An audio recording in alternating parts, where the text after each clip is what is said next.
Guys আজকে যাচ্ছি যশোরে শপিং করার জন্য। এটা হচ্ছে আমাদের ঈদের ফার্স্ট শপিং। এখনও শপিং শুরু হয় নাই, এই জন্যই ফার্স্ট শপিং করা শুরু করতেছি। আর যেহেতু যশোর 2-3 বছর কাটিয়ে এসেছি, একটু বেশি মিস করি। আর কিছু কিছু জিনিস যশোর থেকে না কিনলে যেন মনই ভরে না। সকাল সকাল চলে আসলাম স্টেশনে এসে এখন আমরা সবাই মিলে ট্রেনের জন্য অপেক্ষা করতেছি।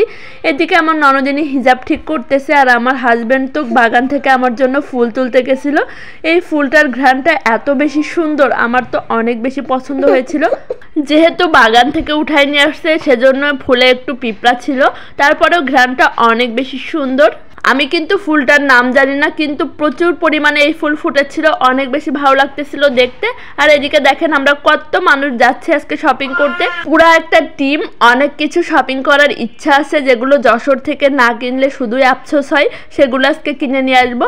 আর এদিকে সেদিন ছিল কিন্তু ফ্রাইডে, মানে লাস্ট যে ফ্রাইডে ছিল সেদিন গিয়েছিলাম। এই যে যশোরে পৌঁছানোর পরে আমাদের একটা কাজ ছিল, সেটা সেরে আমরা এখন মার্কেটের দিকে যাচ্ছি 3 জন মিলে রিক্সার উপর উঠে। তারপরে টুকিটাকি মার্কেট শেষ করে আমরা হচ্ছে রেস্ট নেওয়ার জন্য একটু কালেক্টরি পার্কের ভিতরে যাচ্ছি একটু বসার জন্য। এই জায়গাটা আমার অনেক বেশি পছন্দ। কলেজ লাইফে কিন্তু এখানে অনেকটা সময় কাটাতাম বন্ধু বান্ধবীদের সাথে আড্ডা দিয়ে, সেটা এখন সব কিছুই স্মৃতি হয়ে গেছে। তো এই তো এখানে আমরা সবাই মিলে বসে পড়লাম লাইন দিয়ে। দেখেন সবাই মিলে এখানে রেস্ট চলতেছে। একটু রেস্ট নেওয়ার পরে আমরা এখন ঢুকবো কালেক্টর মার্কেটে। এখান থেকেও কিছু কিছু জিনিস কেনার ইচ্ছা আছে। এই যে সেই কালেক্টর ভবন, আমার অনেক পছন্দের একটা জায়গা। এটা দেখতেও কিন্তু অনেক বেশি সুন্দর। তো তারপরে আমরা সাইডে একটা টুপির দোকানে টুপি পছন্দ করতেছিলাম সবাই মিলে। এই যে দেখেন পুস্কো কিন্তু টুপি পরে বসে আছে, তার জন্য ভাবতেছি একটা টুপি নিব। তো অবশেষে খোঁজাখুঁজি শেষে তার জন্য একটা টুপি পেলাম। দেখেন কেমন লাগতেছে বলেন তো তাকে টুপি পরে। এটা তার একদম মাথার পারফেক্ট একটা সাইজ ছিল। সরাসরি দেখতে টুপিটা একটু বেশি ফুটতেছিল, মানে কালারফুল আর কি।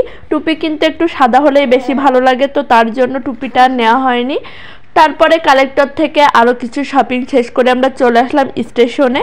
প্রায় ইফতারি টাইম হয়ে গেছে, আসরের আজান বেশ আগেই দিয়ে দিয়েছে। আর এদিকে আমরা অপেক্ষা করতেছিলাম ট্রেনের জন্য।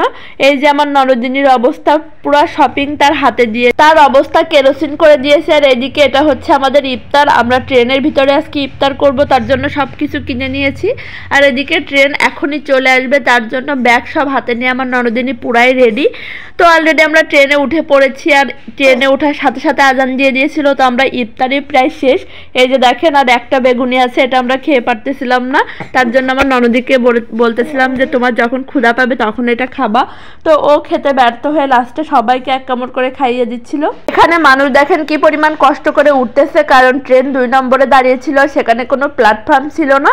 আমাদের পৌঁছাতে খুব বেশি দেরি হয়নি, মাত্র 1 ঘন্টা লেগেছিল, পুরো 1 ঘন্টায় লেগেছিল। আমরা খুলনায় পৌঁছে গিয়েছিলাম।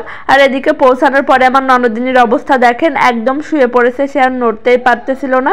কারণ সারাদিন সবাই রোজা রেখে একদম এভাবে হাঁটাহাঁটি করা আসলে একটু কষ্টকর ব্যাপার ছিল। তোমাদের কাছে কেমন লাগলো অবশ্যই কিন্তু কমেন্ট করে জানিও। আজ এই পর্যন্তই, আল্লাহ হাফেজ।